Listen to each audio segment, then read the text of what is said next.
they don't believe you sometimes, where I'm like, look, I do absolutely no cloning whatsoever. It doesn't take too long for me to use the plugins that I use to create these like complex flyouts that I want.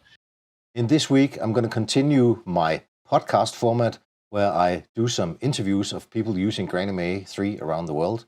This week, we're talking to Sean Baldwin from actually located in Hawaii right now. And I'm in Denmark, so he is actually halfway around the world from where I'm sitting right now. So we're going to look into his show file, and he's going to try to explain how he used it, how he built it, how it works, and his workflow about using all his show file, cloning stuff into it, and things like that. So welcome to this week's video. Let's just get right into it. So now welcome to Sean from Hawaii. There's quite a bit time difference between us, 11 hours actually, so you're basically halfway around the world. So welcome to my channel here, and nice of you to join me.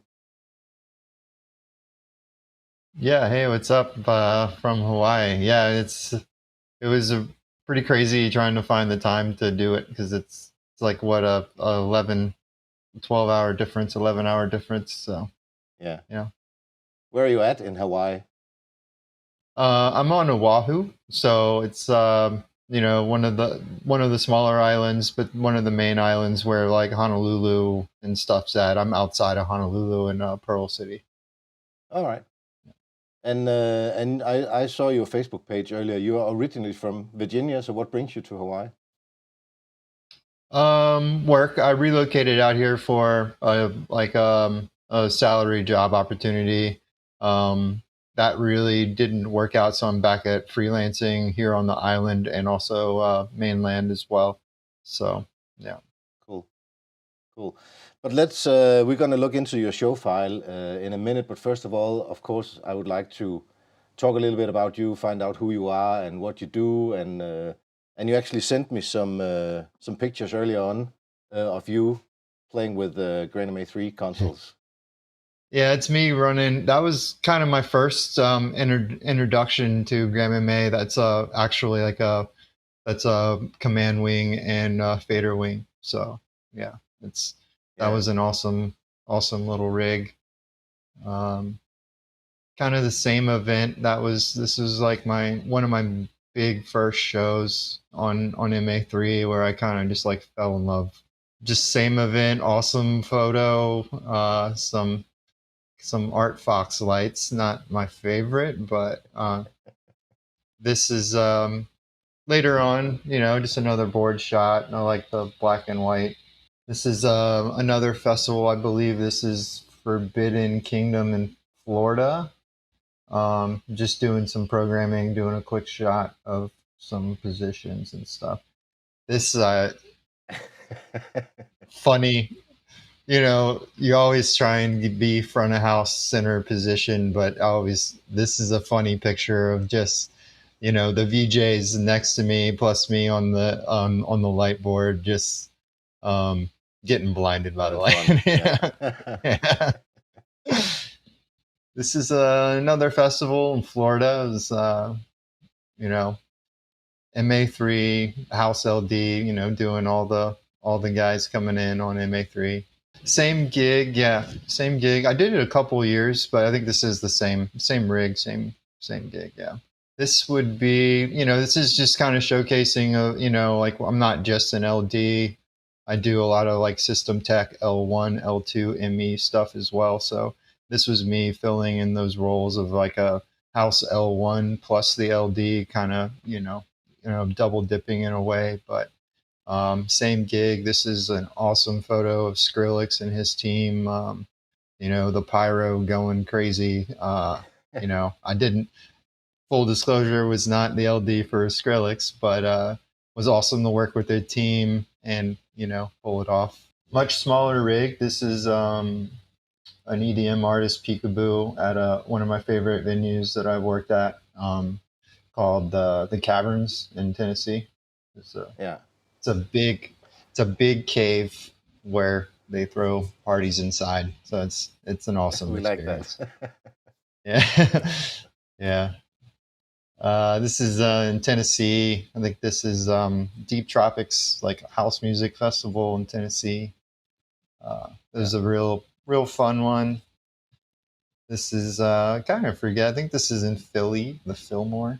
a lot of things Another going on board for you shot. there. Yeah, a lot of things going on. We Yeah. actually have some live video of one of your gigs as well. So maybe you can speak on that for a So second. yeah, this was my first big arena show back in I want to say 2021. You know, this is like where I finally kind of made the switch to MA3 was after this show. Um, So and this is one of your you last know, things in MA2, or yeah, because I mean, I'll still do stuff in MA2, like, and sometimes that's all you have is the MA2 full size. So, like, I'll go back to it, and yeah, you know, when I have to, and but I think after that gig, I started putting my foot down a little bit harder as far as trying to get at least an MA3 full size so we can do switches back and forth, so everyone's yeah, happy. yeah. Yeah. And here's some renderings from, is it Capture or what are you using? Yeah, this is capture. This is some of what I do is just like, especially in Hawaii, is I'll work with people on the mainland just doing renders for promotional and sales type of things as well. Just putting a Yeah, little programming, making it live. Yeah. kind of cool. So what was your, I mean, you've been on MA2 obviously. Where did you come from as a programmer? Was it always MA, or have you experienced with other consoles? No, yeah, I mean, I started out as an audio guy. Oh my You know, God. yeah, I went to school for audio and then music business, and then started working corporate AV and live production, and eventually someone just asked me, "Hey, if we show you how to run this console, can you do it?" And that was a Hog 1000, and All right, it's been I it's been a while then. yeah, so I said yes, and I really haven't looked back ever since. I mean, I'll still do the occasional, audio gig because I still have a passion for it. But you know, um, yeah, I started out really learning like on the Hog platform with the 1000, the 500, even the 250, and then worked up to the Hog threes and the fours, and I still have some Avo experience as well, but um, GrandMA2 was kind of a barrier for me. Like I really didn't like the way the effects engine worked with like the wings and the blocks and all that. It was foreign language coming from the Hog, Yeah, and to where I was taught turning some knobs and making it look cool, and it was just something that was fun. And then you take it and it just wasn't fun for me. And MA3 came with the phaser and kind of brought that love back for me in the software. So yeah, I kind of did the same thing going from Hawk 3, Hawk 2, Hawk 3, and then into GrandMA2, and that took me quite a while to get used to. But once I did, I didn't look back because there were so many benefits on other things. But yeah, the effects engine on MA2 was not my favorite. I'm much more in love with the Phase engine. yeah, I mean, and just coming from the Hog world, there's all the different terminology, so it was tough, like just learning GrandMA2, and I finally was just tired of like missing out on cool opportunities, and just started learning it, and not too long after MA3 came along, and I was just like, I remember being like super happy because there was at least an effort for change and addressing the needs of all the programmers, and it wasn't a perfect software in my opinion. No, definitely Yeah, not. But I so think once I mean, where the software is now, once you have started it and you kind of go full into it and say, okay, I want to make this transition. A lot of the people I talk to doesn't look back because there have just been so many benefits in MA3. Even though, of course, there are some drawbacks as well, but there have been so many benefits in making the switch to MA3. What's your thoughts on that? Yeah, I mean, I try and onboard people all the time, and I ask those questions to the big programmers of like, why aren't you, why haven't you switched yet? And then I go to the trade shows and I literally kind of, whisper in the ears of the right people, and I make sure they're hearing it from as many people as possible. Yeah, Because what I'm hearing, and it's been a long road, but like the direct action buttons were a big thing. And then they finally, started addressing all those things. The phaser is a very big, like problem to a lot of people because the way they see it is like they have to redo their whole show file because yeah, everything is based off the effects engine.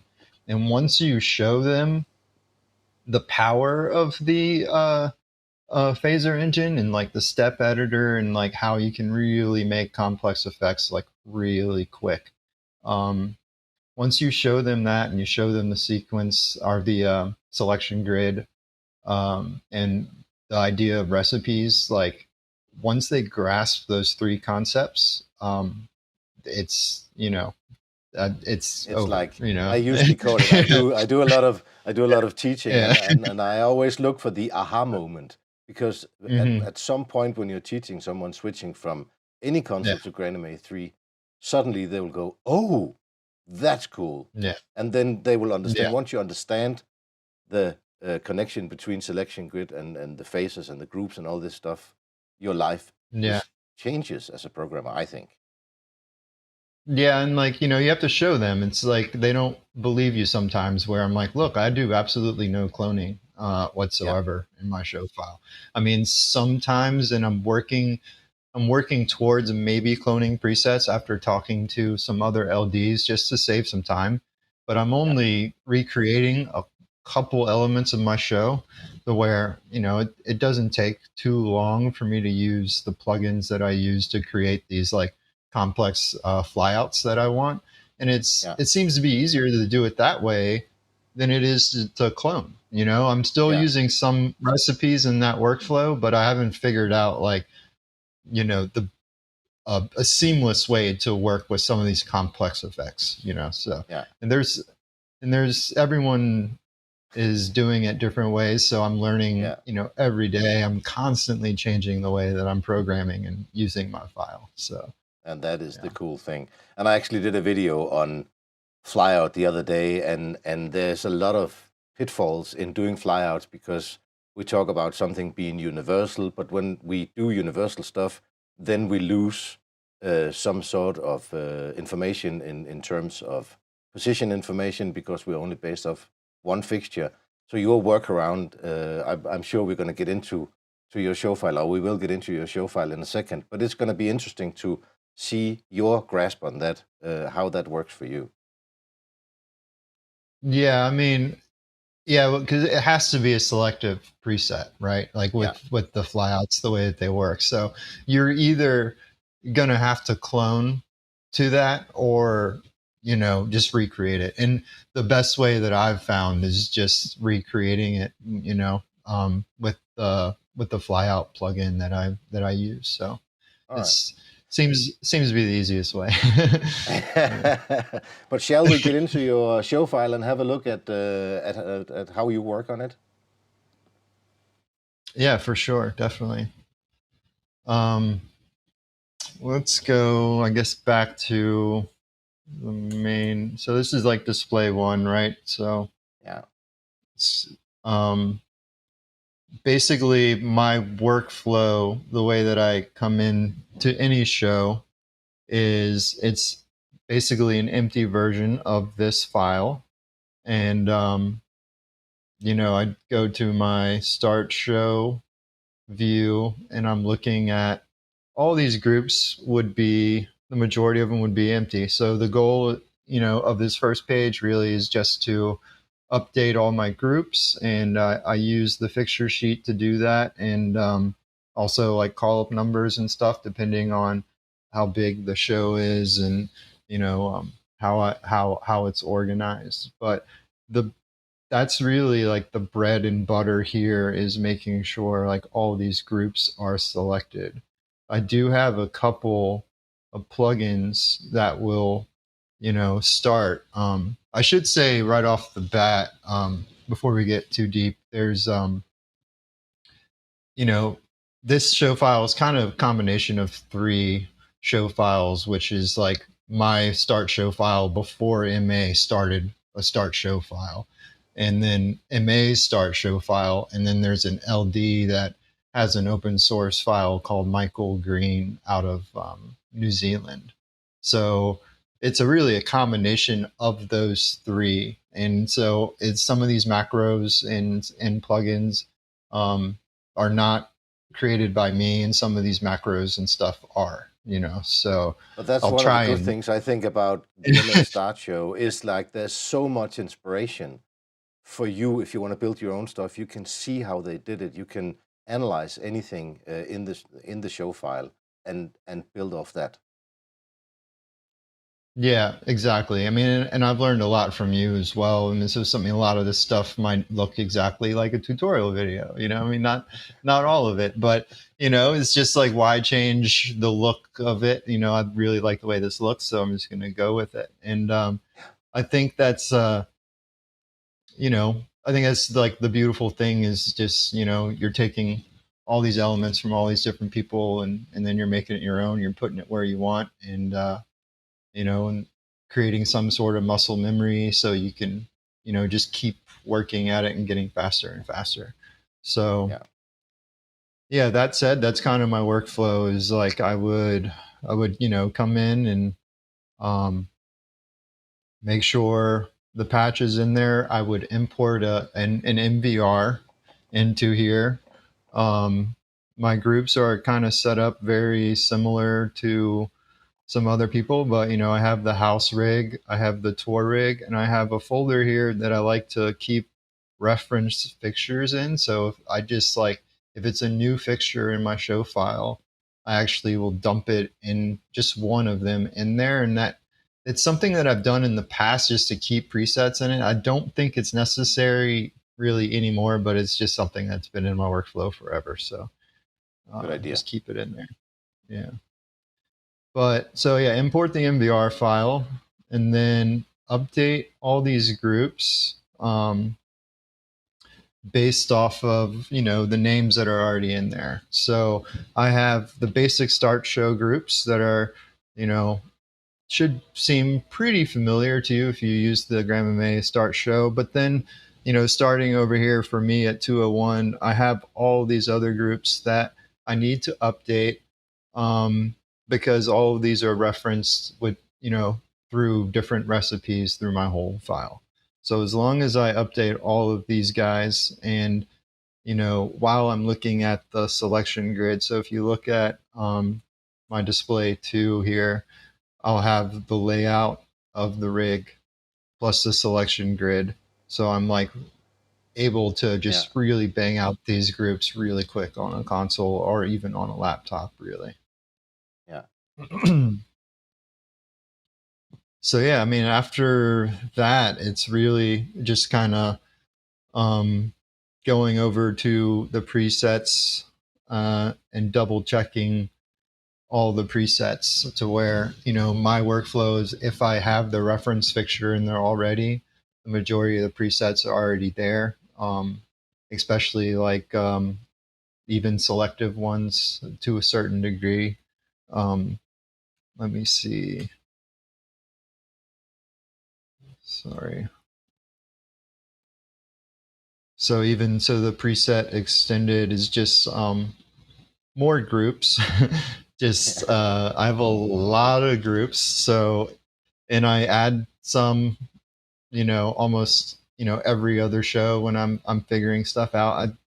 It's a way for me to keep organized, and a lot of these macros will help me create most of these groups, and then the ones that where selection matters, I'm doing manually. Yeah. So, but that's essentially really it, is updating the groups and then double checking your presets and positions. And then I go back to my sorry, go back to my Start Show tab, and I'm running a couple more plugins. So like this World Creator is one that I like a lot, but essentially, I don't know where that went here. There it is. On another screen somewhere. Yeah. So essentially all it's doing is just copying, the groups that I've made and labeling, creating worlds and labeling them.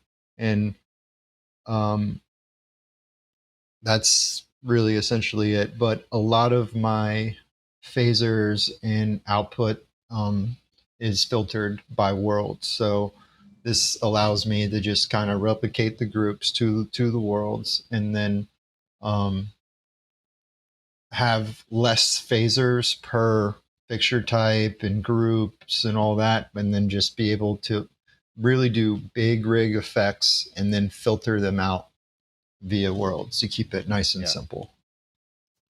But yeah, so this fixture edit tab here, this view, I like this a lot because this allows me to kind of organize all my effects and all of the elements that are associated with them. So if I go to like my dim effects, all of the appearances that are in my layout and my pickers are all here. So if I don't like the way it looks, it's very easy for me to change and compare and mess with different types of stuff, because you'll see in a little bit. I like customizing and making it look cool and just fun, right? So and so then after that, it's like the matrix associated with all of the effects, and then also the sequence. I'm going to skip over that real quick. It's a sequence associated with it, and then also the macros, which are in the color pickers. So, and then up here with the I guess you would call that all group, right? But it's preset 23. I've renamed that dim effects, and before I believe I did this before you could really put recipes in queues, but I turned like a whole bunch of presets into recipes. But then I found out that you couldn't put a recipe inside of a recipe. So I had to kind of make this view to kind of dissect all these things, but I still kept this in there because what's really cool with all these universal presets is I can just grab something in the programmer and click one of these and it does what it's supposed to do.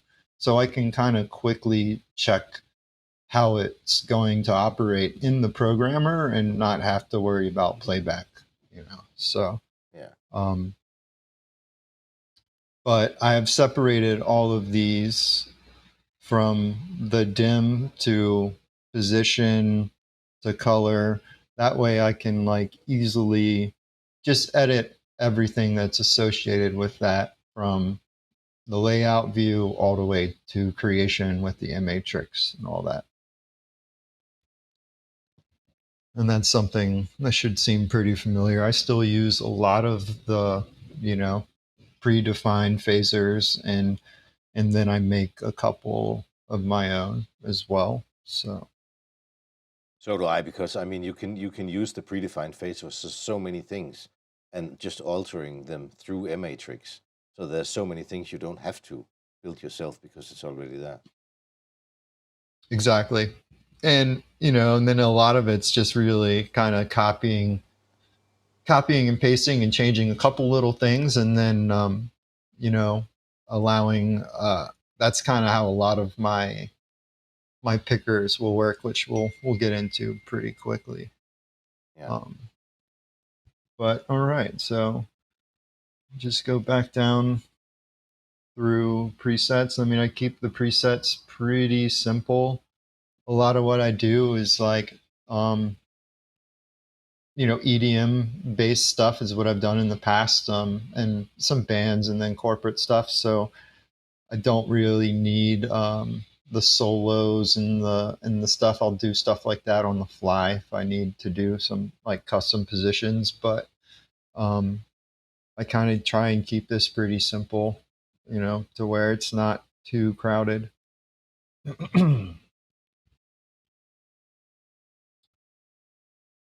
But I guess, yeah, we can get into, let me show the pickers here. So this would be the first one. So this is kind of like my, on the display one, this is my main kind of picker here, to where up in the top left is going to be all my position stuff, to where it's kind of separated in between move effects A and move effects B, which correlate to a fader that's on the playbacks from A and B. So I have two faders for position stuff. And then so that's like similar to the LOS engine in the Start Show, or yeah, and like if I go to the faders here, you can see, like you see with my mouse here, there's move effects A and there's move effects B, and they're temp faders here. So I can blend these two, or I can always have one down and then have another one loaded. So I'm not like, doing anything that's going to cause the lights to move really quick if I want to have something in the bank to switch to really quick. So, and I really only do that with positions, because there's a lot of times where I want to do a circle to tilt or circle to pan, or just really have two circle effects that are going different directions. Being able to bounce those and throw them off on faders is pretty fun. yeah. And we go back to the picker here. So, and then these little symbols here are just my little custom picks, but essentially what they're doing, I mean, this guy who's a circle is turning the form of all, the majority of the effects. Some of these are locked, but the majority of them, it's going to turn the form into a circle. And then this is my sine wave, saw, and then square wave. So I can essentially change the form on all of these effects over here just on a click of a button, and have, a pretty drastic change of reaction as far as how it's going to either crossfade for, snapping, or if it's going to be really, smooth. So, and then under that is the world filters that I mentioned here. So, the majority of these are pretty much auto created when I create the groups with the Start Show file, and then the other ones are created when I run the world creator.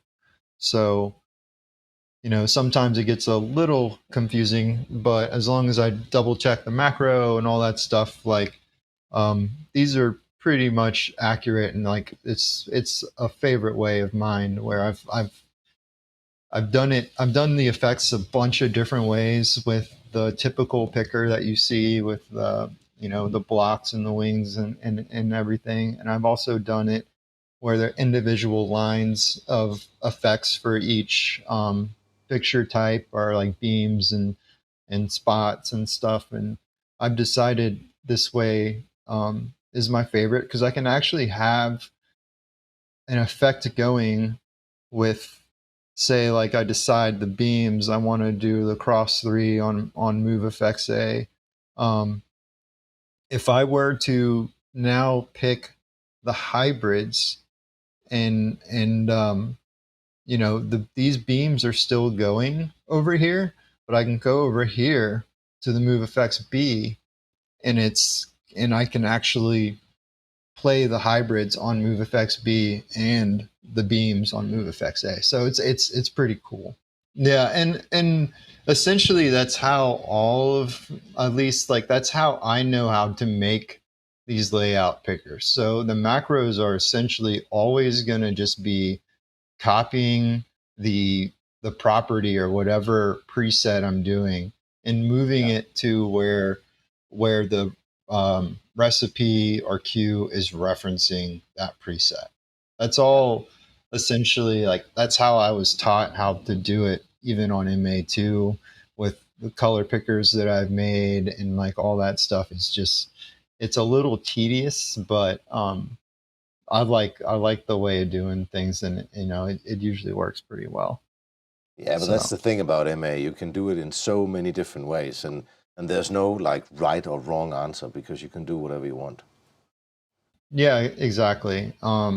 Yeah, so I guess moving along a little bit here. So, I mean, that's essentially the movements and stuff. And, what I'll do is, with my, programming time that I have checking the rig, I go over to my effects edits. And if for some reason, if the busker, if over here, if some of my effects look funky or whatever, I go to my effects edit and kind of just chase it down and see what MA3 is messed up depending on the rig. Because for the most part, all of my effects are pretty much going to work for the majority of rigs. But when I get to some larger custom rigs where they're asymmetrical, or there's just something weird going on, I do have to adjust my MA3 like sometimes, Yeah, but not all the time. Same thing here. The bottom left, these are all my dimmer effects that are kind of organized in a way that um, they're in like um, orders. I got my left and my rights, up and downs and stuff. Um, yeah, and it's kind of similar, just different types of symbols, but essentially the same thing. To where I have a sign, and then I have a sol, and then I have a square. So I can really like get all these different types of matrix dimmer effects going, but I can assign different forms to them really quick. So I can just get something from really snappy to really smooth, you know, pretty much at a click of a button. And then the filters are set up the same way. So I can be able to just pick what I'm doing. And that's kind of why these last ones kind of exist here. These groups are really meant for the dimmers and the color effects, because I'll have like RGB with the beams. So like all my pixels in the beams, and then I have like all my spots in my washes. Um, I just have a certain way of the way that I like organizing them. So these are the worlds yeah. that I use. Yeah. And then this big guy up here is my stomp for the dimmer effects. And same thing over here. So in this section is my color effects with a stomp here in worlds. And I'm going to have to move to the other page to kind of go into more detail with the color effects, and then we'll come back to this. But this bottom left section, let me actually get this a little more square. I don't know why it's a little off here, but yeah, this bottom left section here, what I have is kind of the same thing, to where I have my sine, my sol, and my square forms. But then here with these triangles, I have basically, what I do is I have a two-step, I have a three-step, and then a four-step phaser. This is one thing that I absolutely love about MA3 versus MA2, to where when you're trying to do multi-step color effects or multi-step anything effects on MA2, it can be a little tricky. So Yeah. MA3 with the step editor and the phaser makes this so easy, to where I can easily decide if I want my effect to be a red to white effect, um, or if I want to do a three-step, I can do red, white, and amber. If I want to do a four-step, I can work some yellow in there as well. So I can get some really cool results by deciding how many steps I want in my color phasers, as well as the form. So you can get some some awesome color palettes and some really cool effects in the way they work. Yeah, and is that also filtered by worlds, or how do you make the transition from doing a 2-step to a 3-step phaser? So the actual, the worlds are on the original page, and that's basically is set up the same way as all the other phasers. But Yeah, when it comes with the steps, that is essentially all that's doing is there's a whole nother phaser, right? So it's actually just copying phaser, like the 3-step phaser, and putting it into where it's referencing. yeah, So essentially, basically, it can be a little ugly if you're engaged in that, like you'll see a little snap. You know what I yeah. mean? So I don't necessarily switch it in the middle of a phaser. I usually like to, I'll bring down that temp fader, switch it, and then bring it back up. You know. But I'm guessing it's like that with many different. I mean, as soon as you use world as filters or you turn something on or off, you will sometimes see a snap because you are not fading the change. Yeah. With the world filters, I don't see as much of a noticeable snap, but when you're actually like changing phasers that are being referenced in recipes, yes, like you will Yeah, see that. So I just, there's other ways to do that if you're trying to, do a smooth transition, right? So, yeah, but as far as for busking, I just want to be able to have access to as much, information and like the ability to change stuff as possible, but I'm not necessarily doing it like while I'm doing no, it, but that's right? Like also I'm not. you can set something up and then you can turn it on. Yeah. Yeah. Yeah, So it's, for someone else running my file, I give them 2, 3 buttons, because yeah, yes, um, there's a lot of room for error. If you do not know how to operate the file, it can get really ugly real quick. yeah, So, you know, it's not the smoothest when it comes to some of those things when it's being live, but there's there's workarounds, and some of the other effects and stuff do that. So yeah. we can. But I mean, that's the same with any file.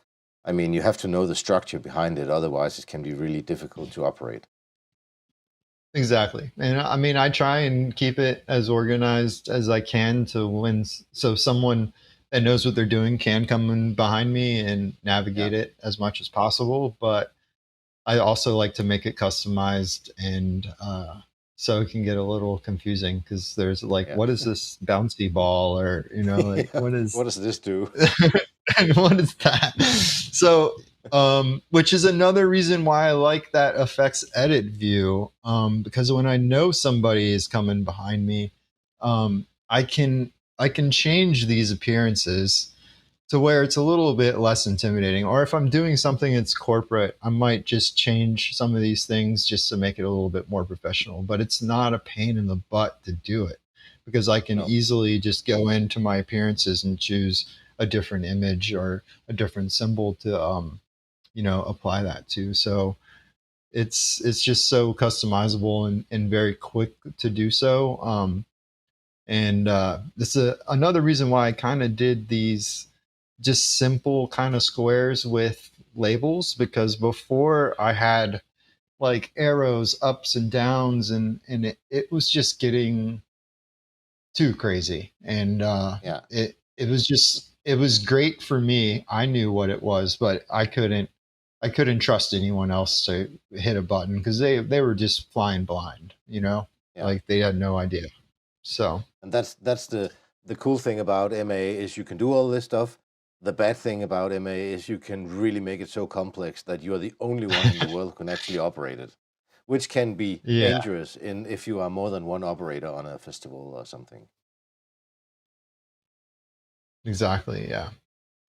um yeah, so moving on to this guy right here. So what this guy is a bump button editor. This is something that actually Michael Green in Z made. So this is in his Start Show file. It looks a little different than mine because I moved mine around and changed a couple little things about it. But essentially, I mean, it's very much the same thing. And essentially, what it does is you can control your on fade time. You can control your off fade time. You can assign groups, blocks, and wings to those fade times plus a delay. You can invert the delay. You can choose what group you are doing this to. So you can do a symmetrical, like your grid group. You can do your linear group, and that's awesome. And what that does is um, automatically update your executors here that are already. So it's going to be your bump group 1, 2, 3, 4, 5, 6, 7, and 8. So depending on what you have selected in that picker, basically changes how those buttons operate. Sometimes I want it to be a very harsh on off flash and trash.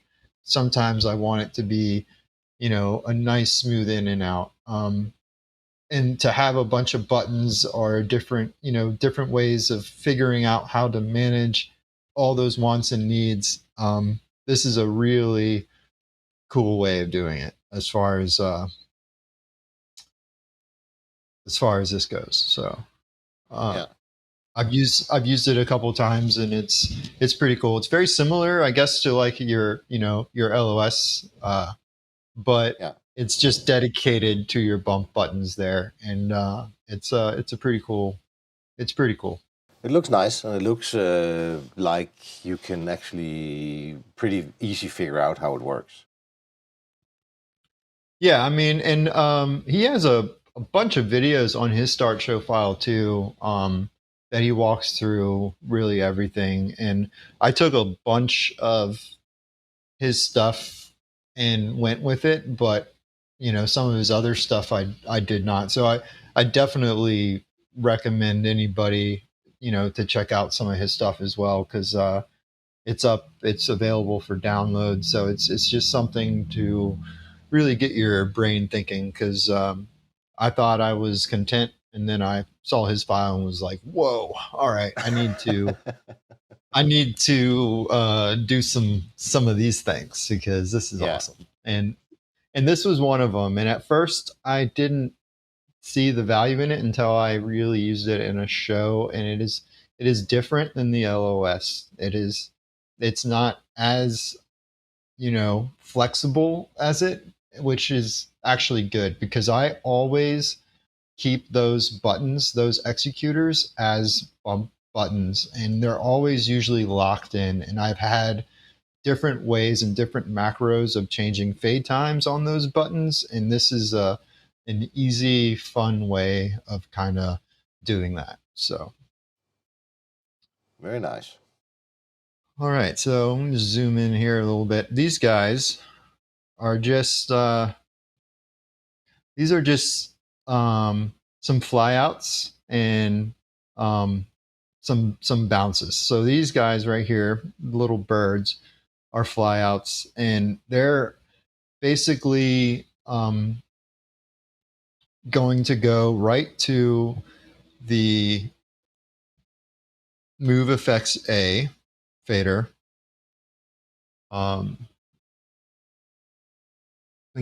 I think that's what it's supposed to do. The Move Effects A fader, and then essentially I recreate these every single time. I have a favorite of about 4 of them, and um, that's essentially it. I have some other bump buttons that I use that kind of have fly out effects, the way to make it look the way that a flyout would, but I'm doing it a little manually. It's like a bump button flyout kind of thing. I'll definitely show you that. But I think it would be a good idea because this is something that is causing a lot of people, sometimes including myself, a lot of yeah, issues on how to recreate this stuff. You have this thing about flyouts or any preset wants to be universal, but for some reason, of course, you can't get a universal pen and tilt preset because that would give the same value to all fixtures. So it could be really interesting to yeah. see how you have solved this problem. Yeah, so I mean, essentially, I'm kind of just like recreating the flyouts that I use every time. It doesn't take long for me. I use a plugin. Um, so let me go into my display 2 here. So I go to my plugins, which I use just a very limited number, but some of my favorite ones are these maker plugins. So the flyout maker, the bounce maker, and the random maker. These are all things that MA kind of struggled on, especially in the beginning. So Yes. they're getting better and better. Like MA3 is getting better and better every time, and then the plugin designers are getting better and better every time MA gets better. So let's just open up this guy real quick. This is pretty cool. So you can essentially, you're just like choosing where you want to put the preset. Um, and you have some phaser settings here.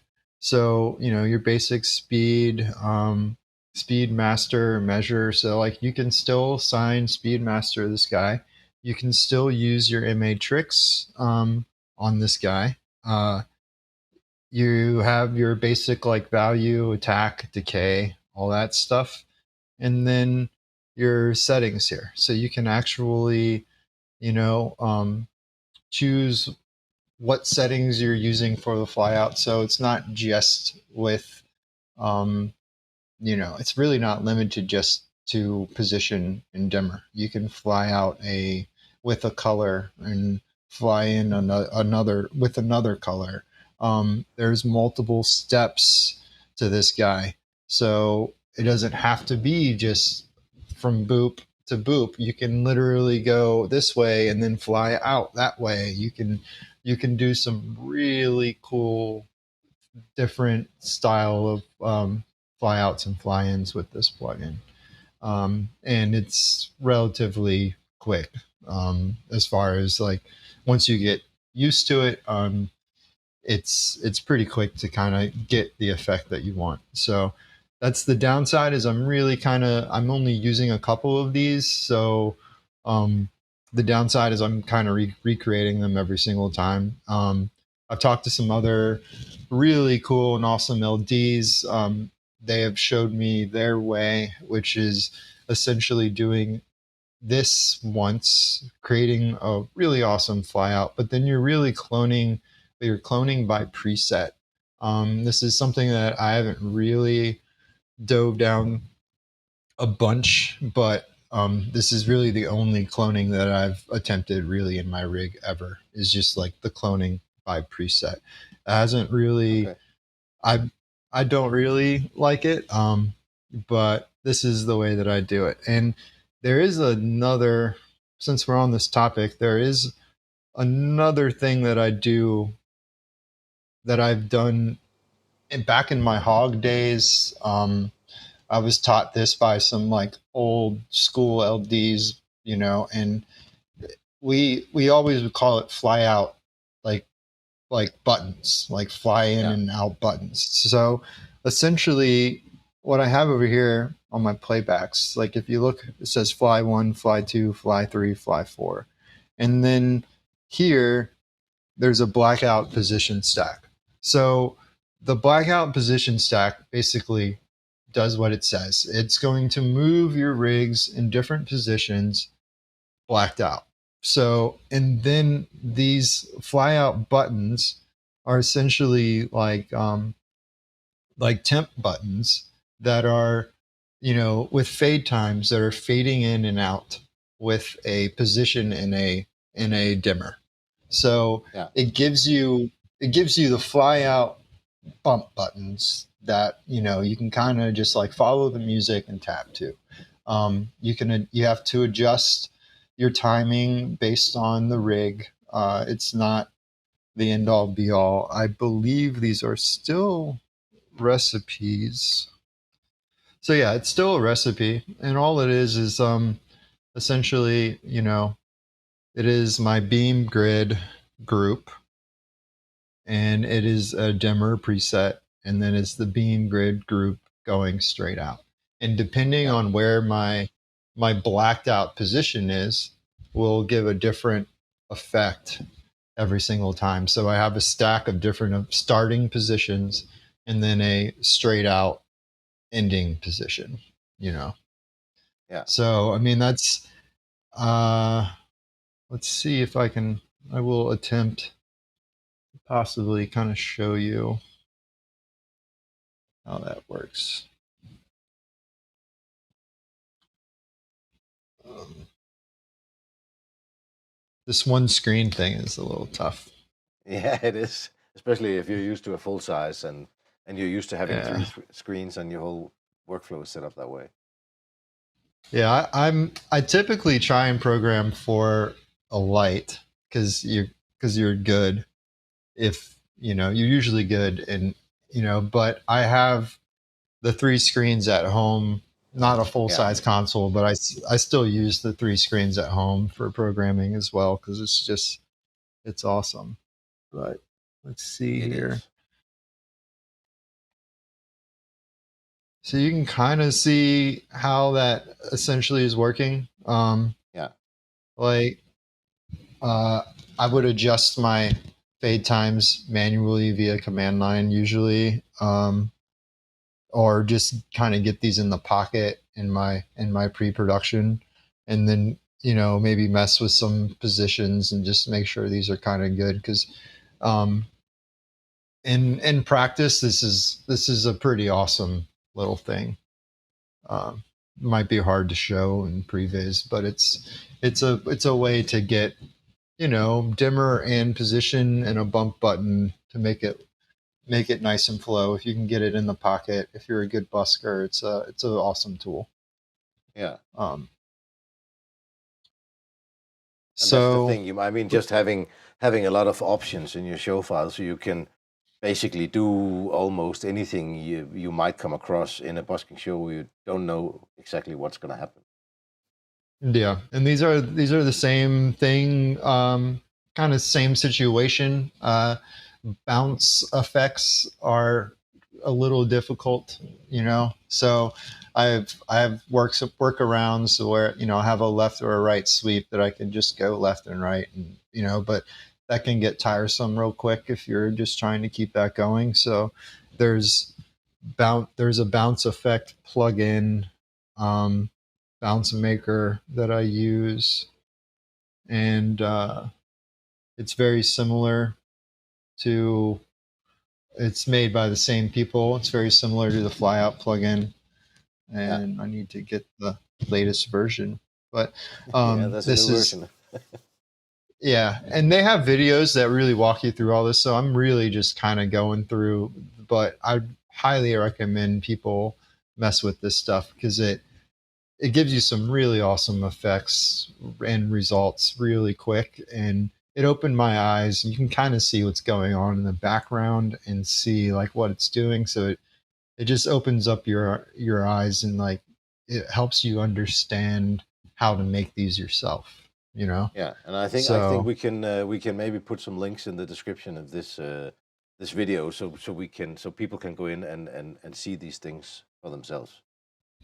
yeah, for sure, definitely I can help you with that. And then but yeah, so like real basic, the first line is like you choose where the presets, gonna go. And I always load my existing because I'm updating, the preset that I'm Yeah, trying to fix. And then um, you can choose your speed, speed master, all that stuff. You can, choose what you're trying to bounce between two presets. You're just trying to do a dimmer, a relative dimmer. Um, and you pick those presets. you can apply your MA tricks to the bounce.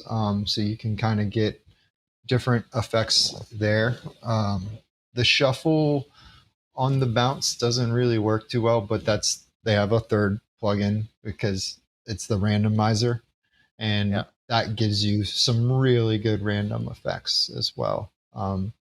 So the shuffle on here is still using the MA shuffle on MA tricks. Yeah. Speaking of shuffle and these things, do you utilize the generator at all in the MA3 software? I was shown some really cool stuff on that, and I watched the videos that you had as well, and I just really haven't used the generator. I've messed around with it, like just with programming, but I haven't really found a home for it in my programming yet. You know, um, someone showed me how to use the generator and a basic line to where you can attach a phaser to some of the shifts of the generator so you can make a bounce effect. But it was like Okay. so many steps. But it was so many steps where he basically applied the X, or like a phaser on the X shift. So Yeah. he was able to do something that made this effect. But he made it in a couple seconds, but I spent 15 minutes on trying to, figure it out. So Yeah. it's just something to where, you just got to spend some time on it. And that's what I'm doing, but I haven't found a use for it yet because, No. there's so many different ways to get to what you're trying to do. And if I'm already there, then unless it's easier or quicker, then I'm probably not going to make the switch, which is what all the MA2 guys are saying too. So, Yeah. I use the generator for random strobe, so I don't have to worry about strobe channels in the fixtures. That's about it. I think it's cool yeah, for that, but I'm sure that there's other people who have yeah, utilized it in more clever ways. yeah, yeah. Because I mean, I have a random strobe that I use, but I use a matrix and Yeah, a universal phaser. I don't even have to use the generator. Yours probably looks more random than mine though. So I mean, maybe. it's one of those things where like I usually always try and go with the random on the unit if I have the time because they spend some time on it, and Yeah, it's usually but pretty good. some units So won't be able to do like a proper random strobe between the fixtures. Some will just do the yeah, same strobe, which is one of the reasons why I think, for me anyway, the generator is good to use, because then yeah, I don't have to think about that. I don't have to think about the strobe channel at all, because the strobe channel on especially older fixtures will also get you into trouble if you don't use it correctly. yeah. I mean, that's a huge common thing where I've seen like like the big guys, the touring LDs, Yeah, like the top, the cream of the crop. They all kind of say the same thing too, for the most part. I mean, some of them will use the strobe channels on the lights, but they're after consistency, and so it's they want to create those looks with an effects engine that is going to do the same on no matter what kind of light it is. So it exactly. totally makes sense. It totally makes sense doing it that way for sure. All right, so let me go back to here real quick to kind of went over the bounces. Go back to color picker here. So the color picker is kind of a lot going on too, but it's just one of those things where I want the options. I've seen some super simple ones, and I'm sometimes jealous. I've made some way simpler ones, and then I start to cry because I don't have enough, and so I'm very hard LD to please, and so this is like kind of where I'm at right now. So Yeah, uh, the basic kind of color picker based off the groups in your start show. So like whatever lights you put in there and whatever name you name that, it is going to correspond, to the first 8 groups in your start show file. or my Start Show file. The cool thing that you probably don't recognize off of, based off the MA Start Show file is the gradient picker. This is something that made me like it was a big aha moment when I saw Michael's file. He had the gradient picker. And essentially it's magic presets that are, universal, that can just kind of create a gradient from depending on what two colors you picked. So that, seeing that kind of made me like, I was like, wow, I have to redo everything, because I mean, I would use gradients in some of my, looks and scenes and stuff, but I never had a real awesome way of, busking that and like being able to apply that over whatever fixtures that I want. I actually used it for the first time on the small tour I do. I have some Skeptron tubes on that tour, and tried using the magic presets and using them for making the gradients. And that was for me also an aha moment, because I've been looking at magic presets for a while and going where to use it. But as soon as you go into pixels, it is amazing, an amazing tool. Yeah. Because you will create a cool look, which would be really, really hard to recreate manually using the magic presets. Yeah, I mean, I see all these guys coming in, and I love the thirds look, or the left and right, like two-tone looks and stuff, and I'm like, oh, he's on MA2, he must be, because he would be using a magic preset if he wasn't, because I mean, to me, it's, unless you're looking for a hard line, it is like, it's the future, because you can kind of control too, like where that fade is going, and it's pretty awesome. It is. To be able to just apply that no matter what. So you have a selection of 12, and now you have a selection of 20 and 200, and it's, just kind of does the math for you.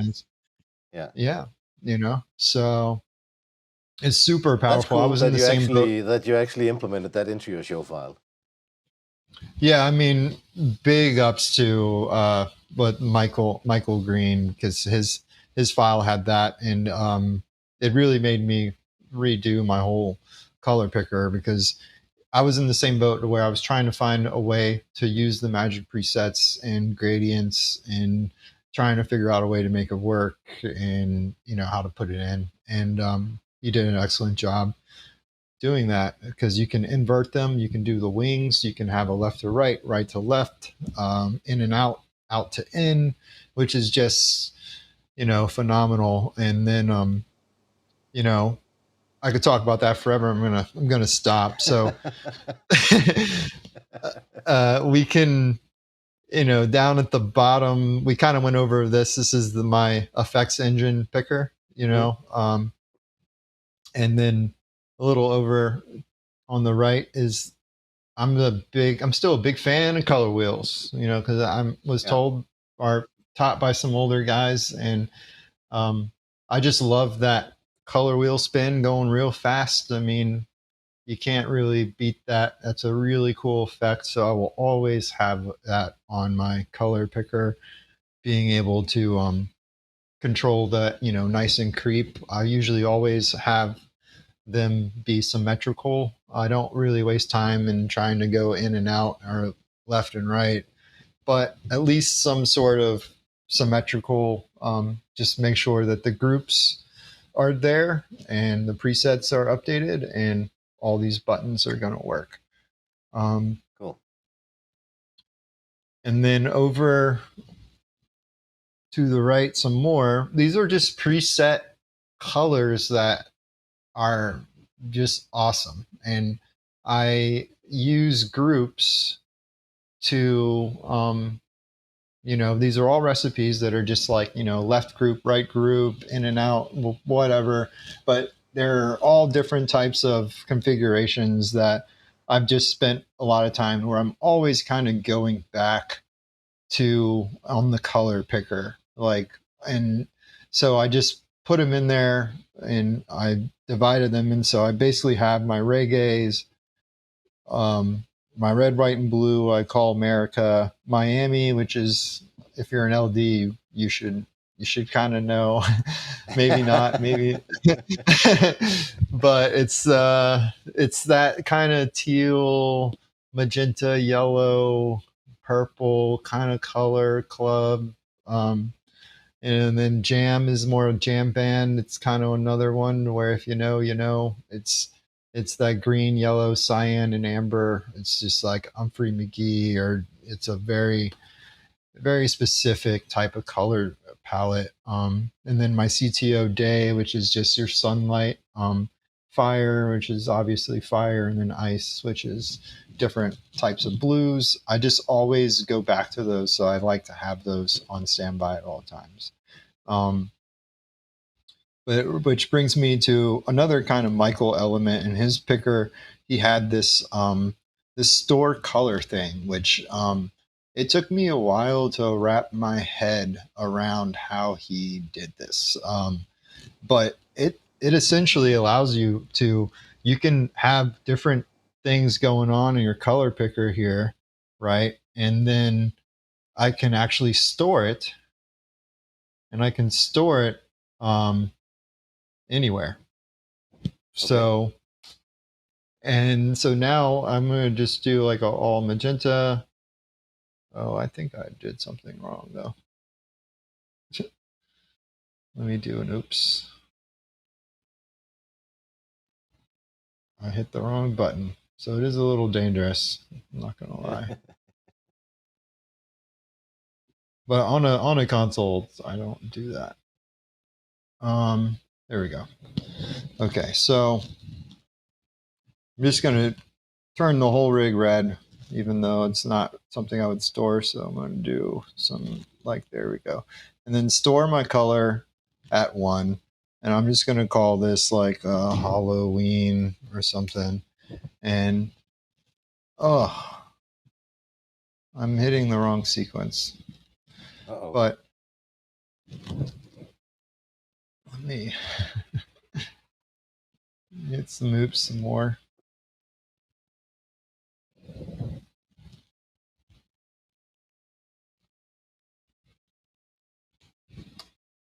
Why is this not working correctly?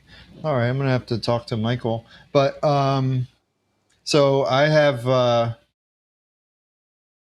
messed a lot with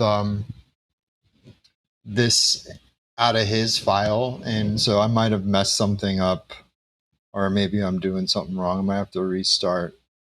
But it is kind of working here, so you can kind of see what's going on in the sense of like essentially the way this is supposed to work, and it definitely works in his file like 100%, but I had to like do some changes, so I'm gonna have to take a look at it. But essentially you can basically store your color combinations of your color picker into this and recall that really quick.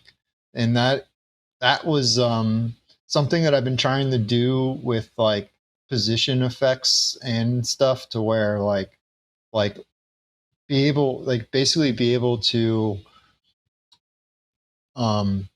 prime my position and then hit go.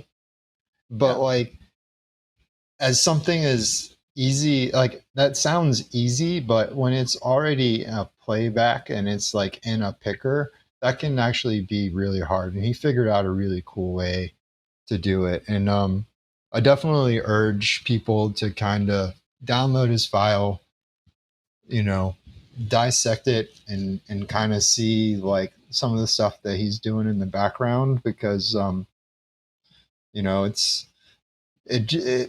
it allowed me to just kind of further my knowledge. And I'm not claiming I know all of it, but it's, you know, it's educated me, and it's helped me kind of, you know, further my understanding of it. Yeah, and that's the way it is. And this is also one of the points of us talking here.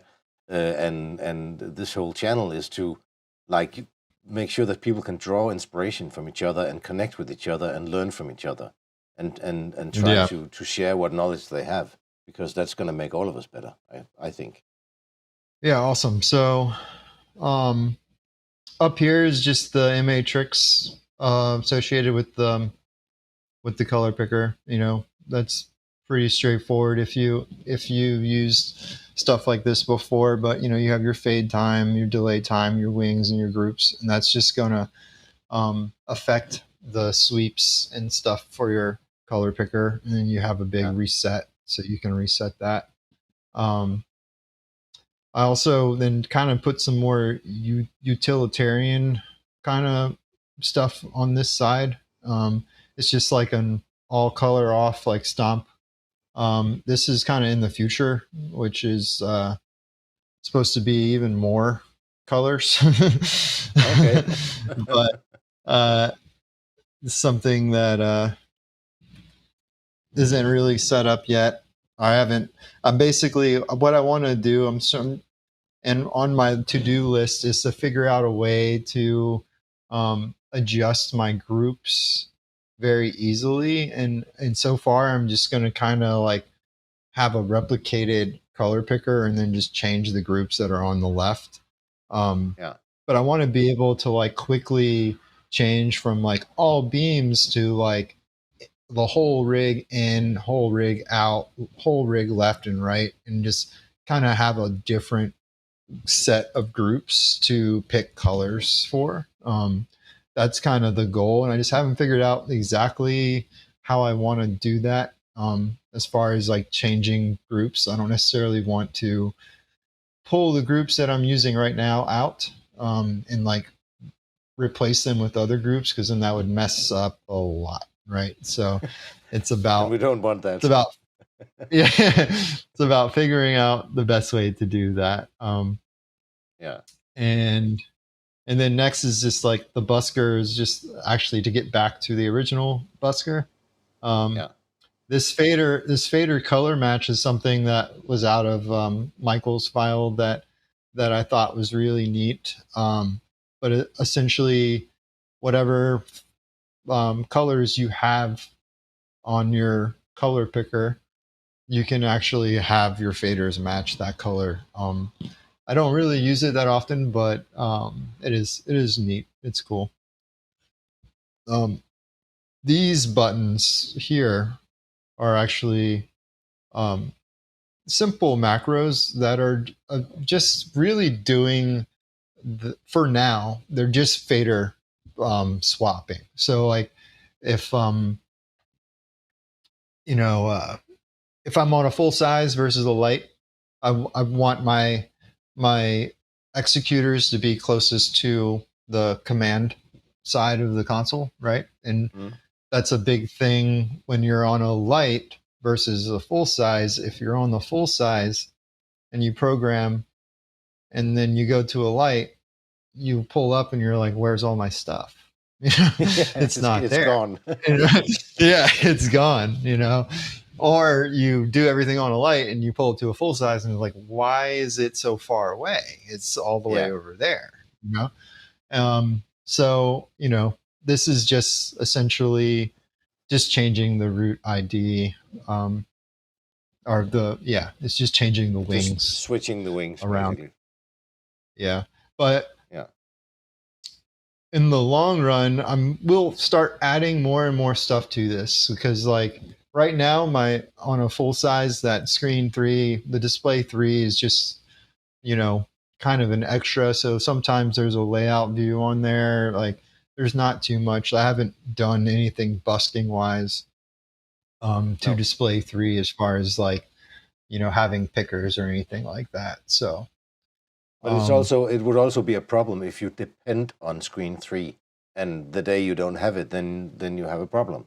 Yeah, exactly. And like I don't want muscle memory to come into play either. It's like even if I can move some stuff around that's busy, that's like okay, I can just spread it out and have bigger buttons. But then you run into that issue. So some of the best LDs have always told me you plan for a light, and you can always like, okay, cool. Like I'm going to put some stuff over there. And if it's a You big plan for a show, light and you are happy if you get a full size.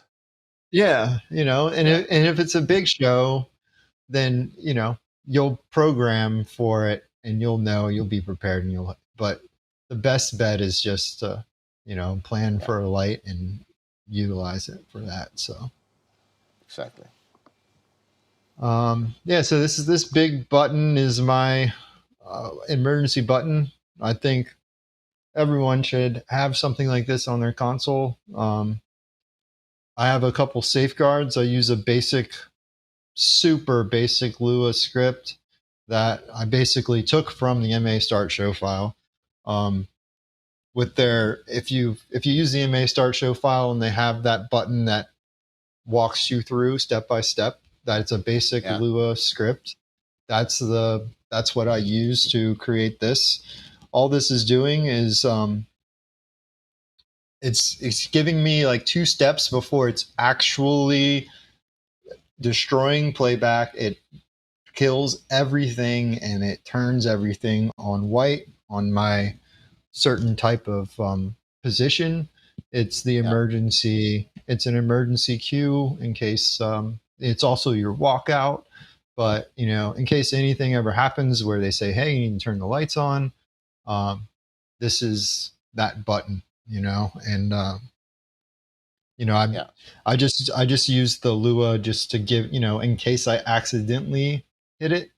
Um, yeah, you know, I don't turn it off, but I can easily turn the lights on in less than a second.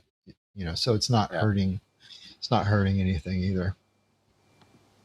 And what this is one of the things when as I've said on this channel many times before, I do a lot of system engineering on festivals, and this is one of the things we will ask our guest LDs to create if they are taking over our system, our processing units, and are connected directly around us and not through us.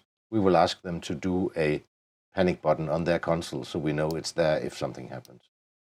Yeah, I mean, there's been times where I've where I forgot it and I've stumbled, and Yeah, luckily no one was hurt, but that's just a horrible feeling to yeah, have, to like, when you're not prepared. And so I've ever since then I've always, made sure there's something. And you know it's not necessarily enough the where I thought it was enough to have, okay, well, I always have a blackout and then an all white button, like I always yeah, have that. But what I'm not doing with those two buttons is like turning other things off, and like that's yeah, almost just as important, because like lights can't be moving around. um there can't really be motion on dimmers, like dimmer effects going on. yeah, And so like that's what happened for me, is like I thought I was okay and I hit blackout all white, and then there was still a strobe effect going on, so the strobe's going crazy, and I'm like, oh man, off, off, off, and then we all tried that, I think. yeah, yeah. So it's what it is. But I mean, that's kind of some of the basics that I wanted to go through. Um, I mean, I do have. We went through the plugins.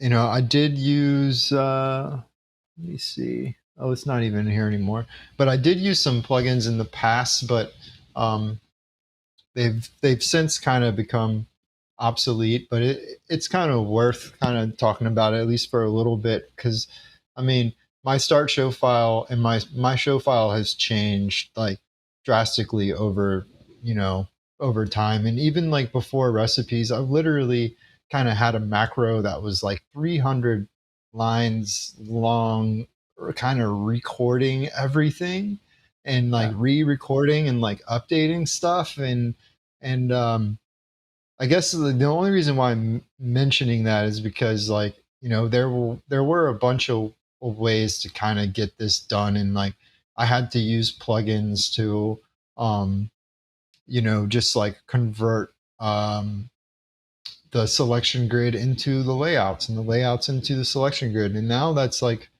fairly easy. And I think it's important to kind of like like push and like figure out ways to do these things because people are watching. And like Yeah. the more people like figure out awesome ways to do this and create plugins to do it, it's not necessarily like MA is going to steal the idea, but like they're watching, and if enough people use that and show demand for these things, then that's what they're going to focus on. I mean, you saw it case in point with the selection grid and like the Yeah. NDI stuff. Like the NDI was actually a surprise. Like we knew the selection grid was coming. Like if you went to a trade show and like they would give you a couple hints, you knew that was Yeah. coming, but they were actually telling everybody that the NDI was not coming and that it Yeah. was going to take a while. And people were complaining, and it's like, I'm not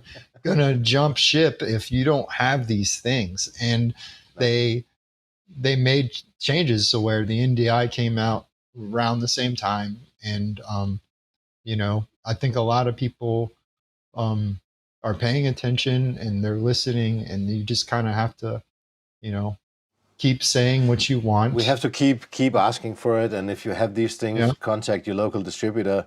Let them know that you would like this, Yeah. and you can Yeah. contact, or they can contact the MA tech support or whatever, and ask for these things. And then, if there's enough people asking for it, it becomes a proper request for the guys writing the software. Exactly. Yeah. And those guys are awesome. I met some of the support guys, and like all the MA dudes are really really cool. And the Yeah, reps on definitely. the reps in America, most all of them are really cool. ACT, I've dealt with the East Coast guys, and then all the way over to Hawaii, and Yeah, every single one of them are are really really awesome. So they are, and some of them are quite clever. I saw on Facebook. oh yeah. hmm including yourself. I mean, the community is just awesome, right? Like I think that's one thing to where I think the the software is like real strong at is having the community and having somebody that you know can answer all those questions. And it's with the Facebook group, and then ACT has their own university type of thing, Yeah. and then plus MA has their own training thing. I mean, there's so much information, and then there's people like you out there, and then LDs. There's so many LDs that are just open books, and like they will literally give you their show file if Yeah. if you just ask or show interest, and like they will hold your hand and help you along the way. Like all you got to Yeah. do is ask Exactly. and show Yeah, exactly. show interest. And that is And one of the things I think about the community. I mean, we have this Discord group on this channel, which I'm not very active in there, but I see a lot of activity in there because it's just about connecting people around something, and then they help each other out. There's some people in there who are extremely active in answering almost any question that comes up, which I find really really cool. So it's kind of its own thing now. It is just people helping each other, which is the whole point. awesome. Yeah, I mean, I always try and give back as much as I can. I mean, I definitely make people show an effort. Like I'll give them videos from your site and like, look, you have to watch this before you come over. Yeah. Like Yeah. we're gonna sit in front of a console, we're gonna have a great time, and you're gonna learn some stuff, but like make sure you're asking the right questions so you make it worth it. So Yeah, you have you to have know, some kind of basic yeah, knowledge before you can start. I mean, you shouldn't start with wanting to make advanced macros. You should start with being able to patch a fixture first. exactly. Yeah. I Yeah. mean, and there's so much customability, I should say, like but there's so much customization that is able to happen where it can be so overwhelming really quick, Yeah. because it's like you open it up and it's a blank canvas, and like that makes it Now hard what? to follow videos because everyone has their stuff set up differently. And I remember being lost when I was getting into these more complex software, videos. And it's, Yeah, it's, you know, it's, you have a really good way of teaching that, I know it's helped, thousands of people. And, there's some other guys out there that are, doing the same work. And it's important for those type of channels to be out there. yeah, Christian Jackson and you and like Cat West and all of these people are just like doing so much for the community. yeah. You know, to where it's everyone's learning from you guys. Yeah, I So try to make mine, my channel and everything I do based on what you meet for the first time when you open the software. So not too advanced views, not too, I mean, keeping everything as simple as possible and trying to build the views as we go, because otherwise you might not be able to follow what's going on. yeah, yeah, and I think it's important. And like my favorite videos, and you know, a lot of people are really good at this, but it's the short and sweet ones. Yeah, Because like what I've taught a lot of people is like you don't have to know everything. You just have to know how to figure it out, right? You have to know how to look it up. You yeah, have to know how to troubleshoot it. And it's those short and sweet videos that are, so important to the community. That are just like very direct. This is how you do this. Boom. yeah, Those done. have helped me out so much versus the 45-minute, the 2 hour long videos. I mean, I've watched 5 hour live streams of Christian Jackson stuff to get, a little bit of information out of it. I know it's in there somewhere, so I'm going to Yeah, watch the whole thing, yeah. and, And it is, I mean, sometimes you'll come across something where you go, oh, that's cool. yeah. So, I mean, I think, yeah, I mean, it's a beautiful thing. And, the majority of people are there to, share and learn. And, Yeah, just be part of the community. So yeah. Cool, but maybe we should wrap it up and say thank you very much for you showing your show file.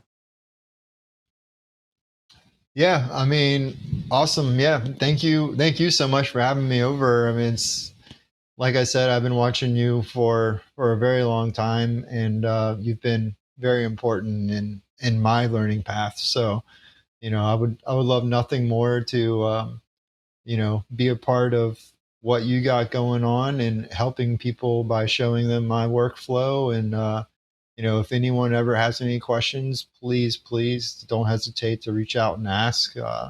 I'm sure too would be happy to answer any questions, and I know I am very happy to answer any questions. So Yeah. yeah. All right. Mhm. So thank you very much for participating in this video, and we'll post it out. And if you will send me some links afterwards, we can put them in the description regarding faces, maybe this guy from New Zealand, some of these things we talked about during this, so people can like search these resources themselves and learn what you have learned from these guys. Yeah, absolutely. I'll put together a couple of things real quick and send them over for sure. Cool. Yeah. Then thank you. I'll see you somewhere else sometime, I hope. All right. Yeah, it was a pleasure talking to you, man. You take it easy. Same to you. See you. All right. Peace.